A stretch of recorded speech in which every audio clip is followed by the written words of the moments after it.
Welcome, everyone. I have a very special guest today. Her name is Emily O'Brien, and oh my goodness, you wait till you hear her story. Her story is so powerful. And one of the things I love about Emily, as we've been stalking her, kind of watching for people that we want to share with you, is her vulnerability to be open and honest about her story, which is so powerful. And so I'm excited to introduce Emily. Emily's an entrepreneur, as you know, that's who we bring on here. She's the founder of a company called Comeback Snacks. And it actually used to have a different name. And we're going to let Emily talk to you about that. But it's a specialty popcorn company. And she is a serious rule breaker. And I will show you what I mean by that. And for those of you who are new to the show, rule breakers, a lot of people act like rule breakers means that you have to defy authority, or, it's that kind of a negative connotation. That is not what rule breakers are. What we do here at Rule Breakers is we do not need to do things the way everything has always been done. Just because that's the way it's always been done doesn't mean that that's the best way. We are out there finding new solutions, new ways to solve people's problems. And so we don't believe it has to be done the way everyone else says it has to be done. And Emily, you are a perfect example of that. I've debated about whether I want to kind of share a little bit of your story. I'll share just a little, and then I want you to tell it because it's so powerful. But before I go into that, I want to tell you that because of what Emily has done, and she has used a difficult story to create something so amazing, that she has become a leading voice in her movement. And she is often called to be on various media outlets like CBC, CTV, on Vice, global channels. It is unbelievable what she has achieved. She's received big, huge awards because of what she has done. So I will tell you this, that I'm trying to decide how much I want to tell and how much I'm going to have you tell. She was actually in, prison. She was in prison. I was going to say jail, but I think it was more hardcore than that. She was in prison, and because of the things that she learned and what she chose to do with her attitude and with what opportunities she had or didn't have, what she chose to turn that into has turned into a crazy successful, financially successful, obviously you can see physically successful and also spiritually successful person. Her personal development is powerful, and you're going to love, beforehand, I was asking her, so is there anything that in particular that you'd like to talk about? And when we get to the thing that she was specifically wanted to talk about, you're going to love it. You're going to fall in love with her. So we're going to make sure you know where to find her. But Emily, thank you. So Emily O'Brien, where did that name come from, first of all? That name comes from my mom. You sassy. Yes. Is it Irish? Yeah, I have Irish and Scottish roots. So my mom is Scottish and my dad is Irish. But the O'Brien is technically my dad's side. Yeah. You're awesome. You are such I guess it's my dad. She's like, that's a good point. It did not come from your mom. It came from your dad. Yeah. Awesome. Okay. So tell us about this whole prison thing. That's a compelling story. Tell us what happened. And absolutely. And, I grew up a very average child. Parents were great. Upbringing was great. I went through the typical bullying and had a bowl cut and was kind of like a tomboy. So we should have had a picture of that with your bowl cut where we can classic. Yeah, I can send it. The classic bowl cut. I was always into sports. I had a lot of energy, so my parents put me into sports. So being raised in competitive sport and was always kind of part of my character and learning to be feisty. Yeah. I went to high school, didn't really know how to socialize because I was very introverted as a child, despite the sports. I was always very quiet on the sports teams. And so in high school, it's like, well, what do you do to socialize? You kind of drink, and the drinking kind of got out of control. But again, I knew how to manage it, or at least in my opinion, I knew how to manage it because I still got good grades when good grades mattered. And I did well in classes that I cared about. Parenting, I did not do well. But that's okay. Aware of what was going on the side over here. Yes. I kind of was a little bit of a hellraiser when it came to them. I was always running away from home and just being rebellious in the bad way, not doing anything constructive, but doing it in a defiant and hurting myself more than anything else. Right. But then when I came to go to university, I was like, okay, I got to get my grades up. So it's like there's a switch in my mind, right? It's like, all right, I know that I can do this and I want to get out of here. You wanted something, so, you went after it. Yeah. Yep. So I went to the University of Guelph, graduated 4 years later with an honors degree in international development. And yeah, you know, when you graduate with an arts degree, sometimes you're like, okay, what do? You travel. And, you know, that was part of my degree. So I traveled and I lived in Indonesia, which was amazing. Travel has always been a very educational experience for me. It's not really like, it wasn't really ever a leisure thing. It was more of like a place to help me learn more about myself and about others.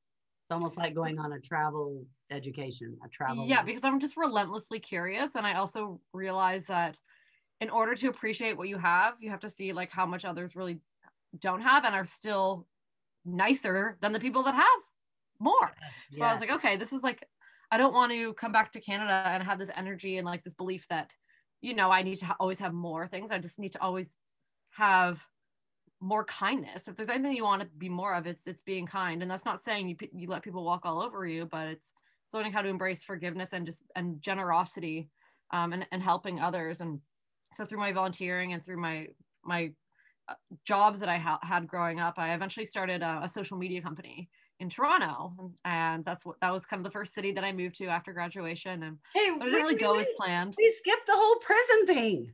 Oh yeah, no, this is before prison. Oh, this is before. Yeah, you're so kind-hearted. You know, people, we feel like, okay, well, how could that even happen? Because it feels like, okay, this is after. Wow. Yeah. Okay. Yeah, the prison hasn't happened yet. This is just like me growing up, right? And so I feel like I'm at story time and you're like telling us a movie. Yeah. Wait and see.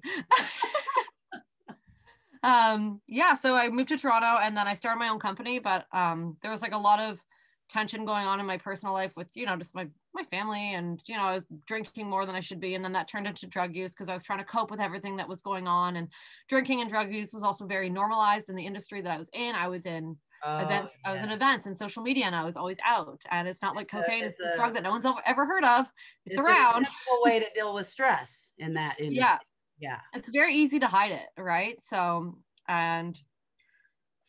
this was like crippling my mental health. And, you know, I eventually met someone through my work who helped me, you know, kind of get on a sober path. But at the same time, he actually got to a place where he wanted me to go on a trip with him. And I went on this trip with him. And this was someone that I knew for months and months. It wasn't just a stranger. Right. But we went on a trip, and when I went on the trip, you know, to shorten the story a little bit, like, because it's long, I found out that I was having to bring drugs back for him with him. Oh my yeah. goodness. Yeah. Like, yeah, I didn't sign up for this. Yeah. Yeah. And of course, you know, like some people are like, oh, we could have seen this coming, or blah, blah, blah. And they try to like take everything you've ever done and pin it against you as like, you kind of deserve this sort of thing. But like, I never wanted to be involved in a criminal lifestyle like that. Right. I just wanted to go on a trip with someone who I thought cared about me. That was it. Yeah. And I ignored some red flags about him, but don't we all? We either ignore the red flags or we run right into them, because there's certain parts of us that just love people that maybe we're a little bit more curious about, or we think they're the best one out there, despite the red flags. They meet a need, or we are able to meet a need for them that is really special for us. And so and what do you do in a relationship? You overlook certain things because you're trying to give and take and do. Yeah, you accommodate in any kind of relationship, right? Like no one checks all the boxes. Yeah. Never. At least not for very long. Anyway, the next box that I was checking was, you know, do you have anything to declare when I came back? And I told the truth when I was questioned in secondary, because I knew that I was going to be caught. I was a terrible liar, and I didn't want to be doing this. And I just thought that lying to a federal agent at that point was not going to bode very well for me going forward. Oh, goodness. And I was not committed to him at this point. You know, I was over this thing that we had, because I was just I felt that I'd been bait and switched, despite the fact that I'd given him the benefit of the doubt. Yeah. And that's a really horrible feeling, but sometimes you just have to like realize that you should have done something differently, but sometimes you just can't. Sometimes you cannot have done anything differently. Things just happen. And that's the no way matter that life what goes. anybody says, people can judge all they want, but the reality is we're all going to make choices that aren't always like, we take everything into consideration. And at the moment we make the choice that we think is best based on what's happening and how much we think we can allow or not allow. And then we don't always make the best choice. Yeah. Yeah. Or the choice that you make, you don't really know the consequences, but you think it's the safest choice. Yeah. And I was like, okay, I just want to go home. So I'm going to do this. I don't know these people, and I certainly don't want them to retaliate in any way because I'm not a violent person. Luckily, nothing violent was done to me, but that's also because I was very, I just went along with it. Like I was scared, but I also wasn't like a drama queen either, because I kind of just blamed myself at that point. And, so I got caught, arrested. And after 2.5 years on house arrest, a 26-year-old, being told, and you're moving back in with your mom. Have fun. I was sentenced to 4 years in prison. So, 4 years. In a nutshell. And the crazy thing is we all make dumb mistakes, but to have that kind of consequence for the mistake, we can all pinpoint a lot of times in our lives where we did things where it could have turned out worse. And for you, that one did. Yeah. And, I was one of those girls that watched border security. I'm like, I really, that's a horrible thing to happen. And so you never actually think that can happen to you, because I didn't plan this kind of thing. And then it just happened. And I was like, oh my God, I'm actually one of these people that's been on a show. And like, but normal people. Well, so then here you are, this girl who's really kind, you're not a drama queen, you're not violent. Then you go into prison with people who've done some probably pretty harsh things, and other people who are in situations similar to yours. Yeah. So, and I spent a lot of time after that. I was kind, but that time before prison, I was not kind. I was not kind to myself. I was very angry. And I realized that being in this angry state of mind, trying to blame everyone else, wasn't getting me anywhere. And I knew that person wasn't me either. So I knew that there was something I could do that was proactive, productive, that would let me get kind of my healing, but also a way to prove myself right, that I knew that I wasn't that person. And so when you're a feisty person, you can take being challenged and be ruthless with it, or you can do something productive with it. Yeah. But you're still relentless, right? So yeah. But in the right ways this time. Yeah. That's cool. Yeah. And in prison, I noticed, not just how many people were in there for the same thing, but how lucky I was to have the support that I had. And I also saw how many people in there were so creative, and they were tenacious, and they were strong, and they had so many other obstacles and barriers growing up than I did. And I was it made so much sense as to why people didn't have hope. It's because people didn't believe in them. Their families maybe didn't. And so they didn't believe in themselves. And I was I know that there's something that we can do together, something that we can make or create that can help prove people wrong. Because at the end of the day, people in prison are people. It's not us and people in prison. It's we all make the same judgment calls based out of emotion, because of emotions, right? We all have emotions. We all have needs. We all wish that we're loved. We all have those same desires and same pains. And it's so easy to hate a stranger, but it's but when it's someone that we know, we forgive them, no problem, right? It's right. If it was our mom in prison, or if it was our sibling, we'd be oh my God, I'm gonna come visit you all the time. The thing is, we know what they've been through, and we've seen the different things, and we realize why they're in this place, and so it's easier to forgive. You're right. It's a lot easier to judge a stranger. Yeah. And sometimes we judge the people we know as well, but it's a lot easier to think, oh, that was so stupid, or why did you do that? Yeah, it's what an idiot, right? And so that I knew that by sharing this story, I knew that I could handle the heat, just because that was the way that I was. And I had built other things growing up. I had done things growing up where I had a network, right? I had a professional network, I had a social network, I had a family, I had people all over the world that knew me. And so that I knew that the people that maybe didn't like it wouldn't bother me, because I knew that I had cred. So I kind of used what I had to help share the stories of myself and others, and build what's now called Comeback Snacks, but it's actually a popcorn company, and originally called Cons and Kernels. And it's a social enterprise, and we employ people that have been incarcerated, been locked up, had addictions, because we have all been in prison, whether you believe it or not, whether it's a marital, financial prison, For mental sure. prison. We've all been there. If you've ever had a limiting belief, you have been in prison. And when you break out of that, then it changes your whole life. Yeah. That is cool. And so tell them what it used to be called. It used to be called Cons and Kernels, and it was called that because I took like a, I think it's so cool. Yeah, I took like a survey of like, I had a little piece of paper, and I had some names that I thought of, and the other residents in there kind of told me what they want to call it. And then we took a vote, and Cons and Kernels was the original name. But as I brought the product to market, I realized that Cons and Kernels actually alienated us even more. And what we were trying to do was make us relatable and common. And so we switched it to comeback snacks, because mistakes are universal, but so are comebacks. And that's how you can really reach so many more people and help so many more people, as opposed to just being like, oh, convicts from prison, because we weren't just convicts. We were people that had made mistakes. Yeah. I love that. Okay. So how many convicts have you employed over time? About 6 over time. And we had like an events crew. So when we don't have events, I'll have them help me out with certain things. Like, we're actually moving into a new office space. So we're going to be doing some painting.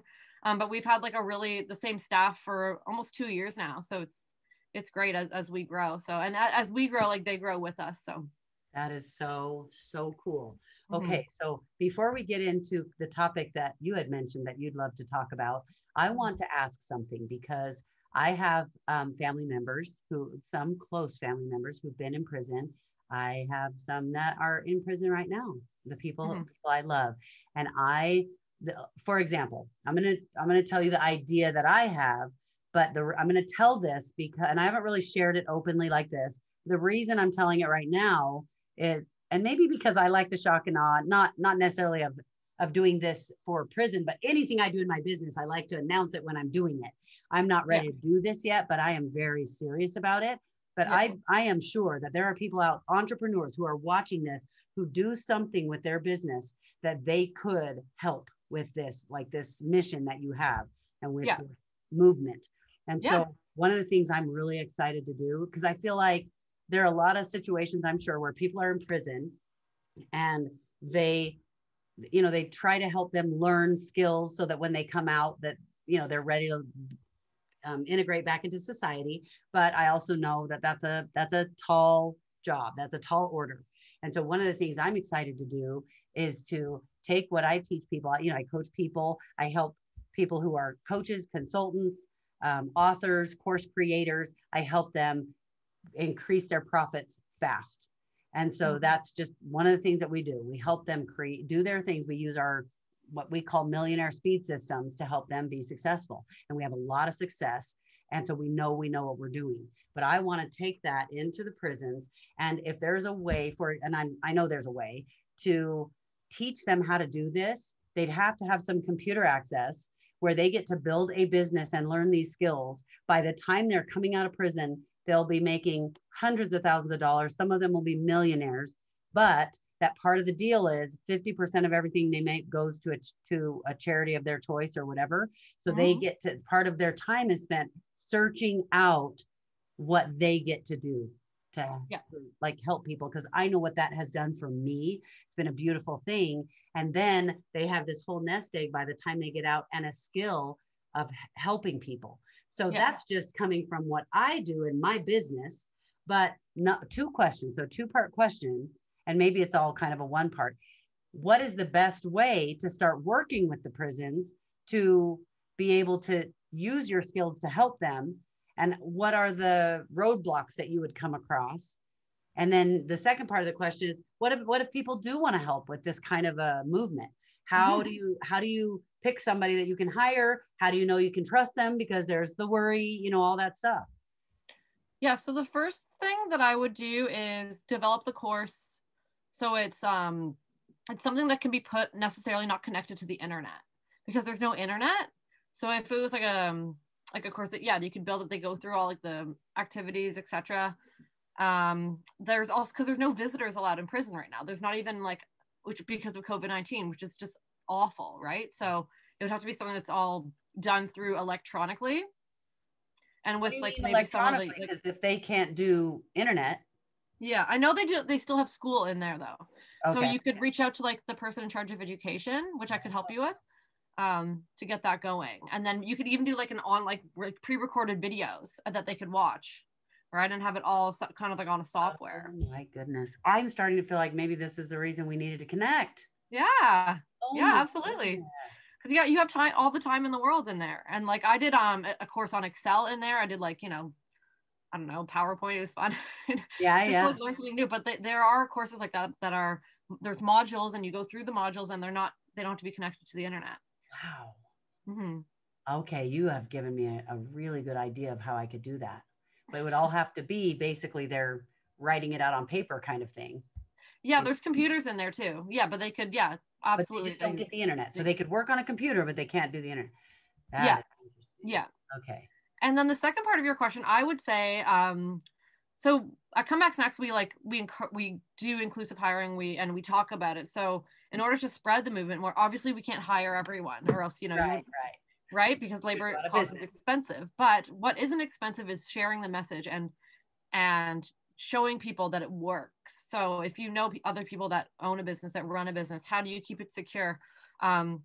Well, people in prison, they're on pretty strict conditions not to, or on parole, they're on pretty strict conditions not to, they want to keep their job. Like they want to keep something. Like they're honestly probably no more than likely to steal than anyone else that's Right. going through something. That's a good point.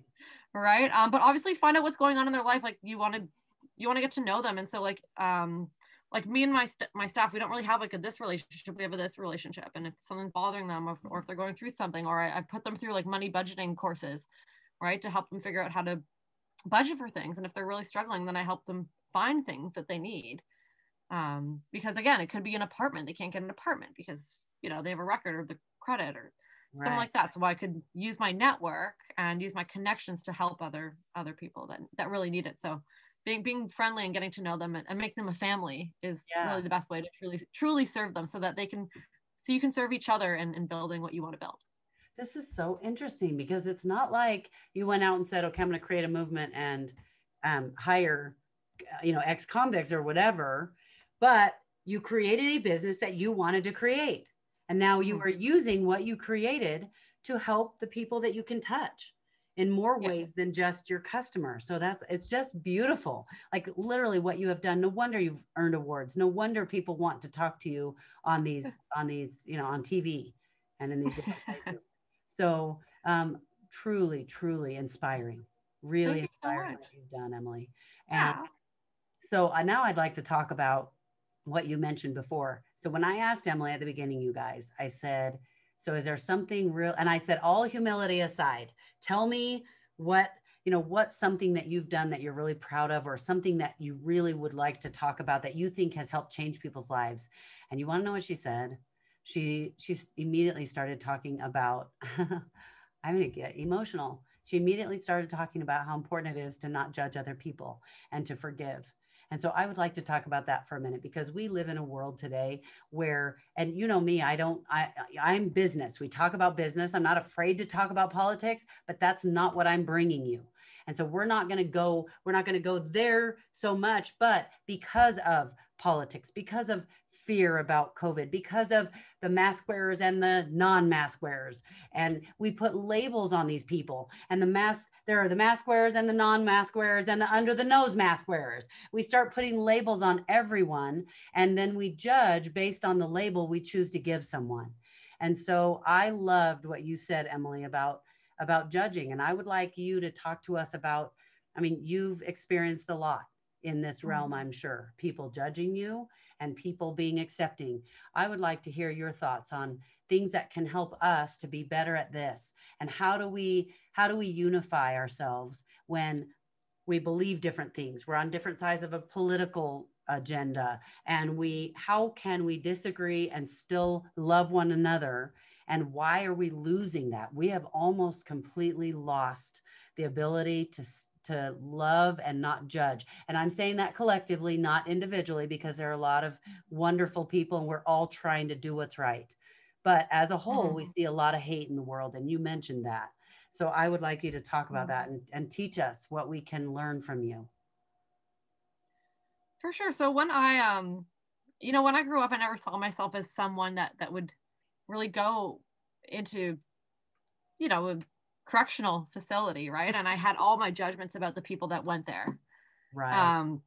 Growing up, being rebellious, and being in prison, I had my judgments about law enforcement. And when you're in a culture that's told you gotta, screw the police or whatever, like hate, hate, hate, and Yeah. you just engage to hate, it just eats you alive. It's corrosive. It's emotionally corrosive, and it really doesn't. There's activism, yes, of course, but not by like staying online, staring at a screen, and seeing who made the worst comments or this and that. It really just doesn't get you anywhere. And when you have a closed mind, you kind of have a closed life. And if you're someone that's pretending to be open, like you cannot be both, right? So it's either you're open-minded and you're willing to listen. And part of this active listening is so important.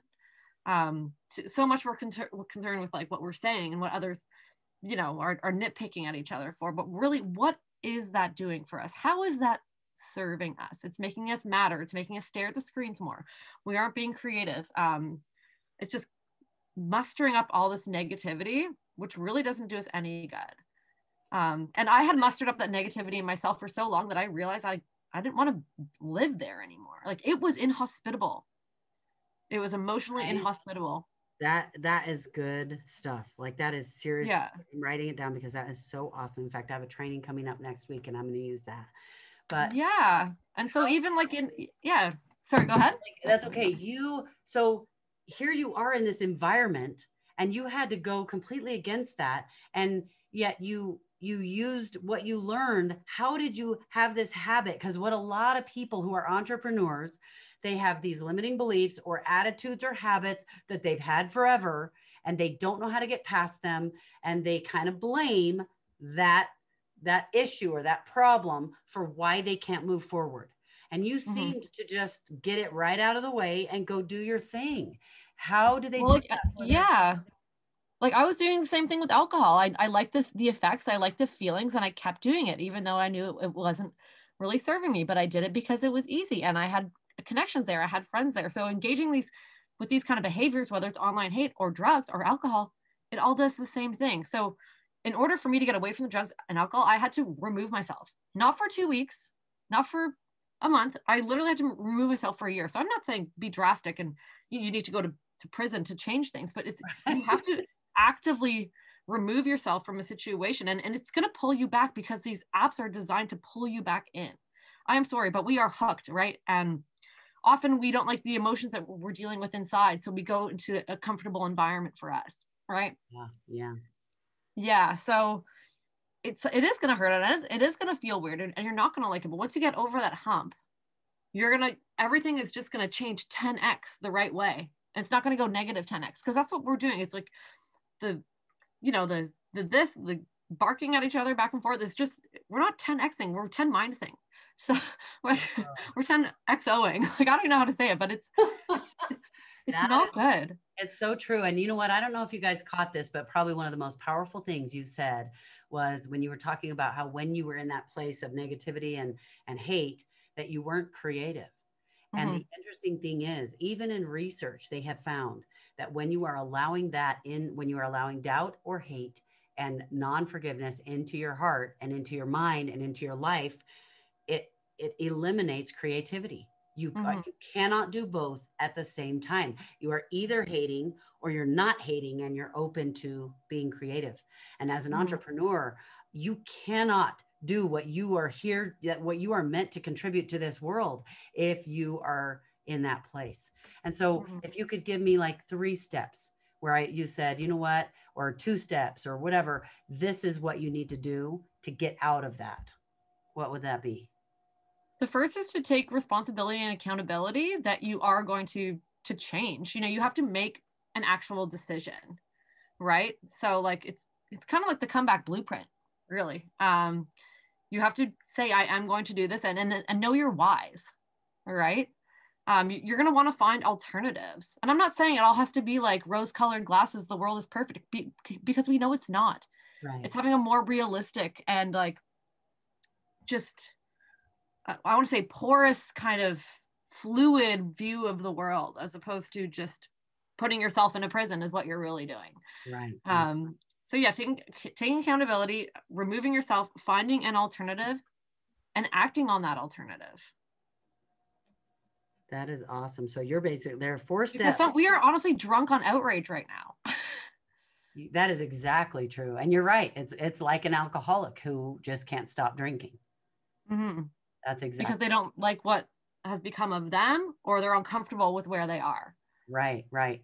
And so how do you forgive someone else or yourself so that you can get past that? Because most people think forgiveness makes it easier for the other person. People do not understand that forgiveness is not for them. It is for me, and it helps. It's forgiveness is not, because it has the word give in it. You think you're giving something away. Forgiveness is actually about taking.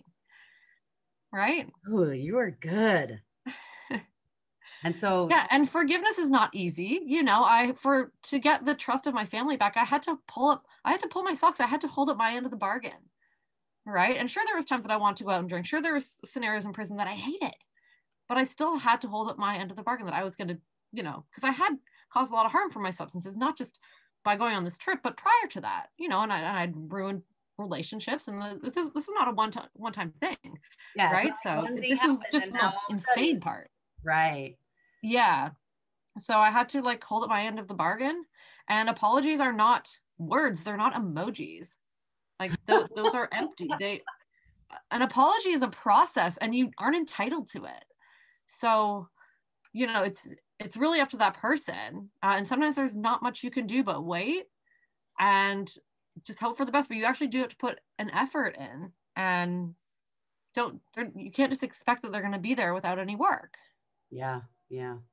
That is good stuff. Good stuff. Yeah, I also suggest, honestly, for the judgment thing and to get out of that space, I would recommend volunteering. Because again, that puts you in a totally different kind of area. You're helping other people, and you're building emotional profit. And that's what I like to call money for the soul. And when you can teach someone else, you actually teach yourself. And that's when you actually start to feel genuine happiness that isn't something bought at a store. Right. Right. I love that. Wow. You just have all these little sound bites that are so powerful. I'm writing down. I'm already thinking, wow, I'm going to share some of your story and what you did. Cause one of the things I'll be talking to my people about next week is get over yourself. And it's time to quit staying in this place that's holding you back. So that's cool. Wow. Wow. Beautiful. Seriously, it feels like we're just sitting at the feet of, and I'm not kidding, kind of sitting at the feet of a master who are okay, show us how you did it. And then we need to learn from your story. So that's really cool. Thank you so much for taking the time. So of course. Any last words that you'd like to leave people with? Honestly, I think if you can think of one person that you've been holding a grudge against, try to let it go, because that's one more breath you can exhale, and it'll feel really, really good. Try to learn from someone, try to meet someone new, whether it's holding a door for someone, because it's these little micro acts of kindness or micro acts of mentoring, whether it's doing a small favor for someone. You don't have to do these grandiose things for people. And sometimes we feel the pressure we have to, but we don't. You can help people if it's connecting them to a person or a resource or a network. All right. So it's like I said, micro favors and micro mentoring are really help build up other people, and they help you build up yourself as well. And just open up your perspective to what other people are going through. And then that's when you can really build, not close your perspective. Wow. This is seriously one of the most powerful interviews I've ever done for what it has created inside of me. So thank you for that. And so how do they support you? Where do they come find you, where they can buy your treats? You can get honestly, I'm always looking for people just to become back ambassadors. I love when people can share their story of fighting through adversity and resiliency. So reach out on social media. Comebacksnacks.com is our website. You can see kind of the work that we do and things that we fight for, because you can't fight for everything, obviously. You can have your values, but then you have to, fight for certain things. And, that is obviously inclusive employment. And we work with a couple MPs on getting laws changed so that, the vulnerable and the most marginalized aren't paying the highest price over and over again. And just honestly, if you have a business, maybe try having an intern, or call me up and say, hey, I want to hire someone that maybe is with the record, or how do I deal with something, you know, And stay where do curious they go and people who are looking for a job who have a record? Yeah. And forgive someone. That's it. Where do they go? Where would they find that? Like if I were to say, wow, I want to try that, where would I go look for people who have a record and are looking for a job? Yeah, so that's all on our website as well. But you can go to like the Elizabeth Fry Society. You can go to Young Street Mission. Yeah, we work with a number of different organizations. And then if you want me to give you guidance, like just call me up. Okay. That's what I do with employers now. I do talks at I've done talks at Toyota. I'm going to be going to Ford Motors soon. So just because, you know, these are these huge companies that can really make a really big difference. Yeah, for sure. Okay, so tell us where they can find you, and then we'll put links that you give us the links that you want us to put in the show notes, and we'll put those in. Sure. Yeah. Comebacksnacks.com/shop. If you want to get popcorn, try it out. Send a bag to someone else. You know, it's comeback season, like I said. Yeah. And we all need it. It's honestly feels so good just to send someone hope, which is awesome. And then my personal social media is ems.o'brien, and that's where I share my personal journey through the justice system, because, you know, it's obviously not going to end for a while, and how I'm incorporating, you know, the universality of mistakes into the universality of a comeback. Wow. I just keep saying wow, like really I'm glad to have connected with you. I'm glad. Thank you so much. To know you now. It's great. I'm glad. Woo, 6 All p.m. Right, this is fun. So your journey is one we're going to follow, and then it might be fun to have you back again. Absolutely. And there's a podcast on CBC coming out at the end of the month as well called Life Jolt, and I'm on a couple episodes on there. Oh, that's cool. Life Jolt. Okay, yes. We'll have to check that out. Okay, We'll make sure we get all of you guys the links so you can go find all this stuff and you can go geek out over Emily. That will be really fun for her and for you. So thank you, Emily, and we will see you guys in the next show. Thanks so much, Teresa.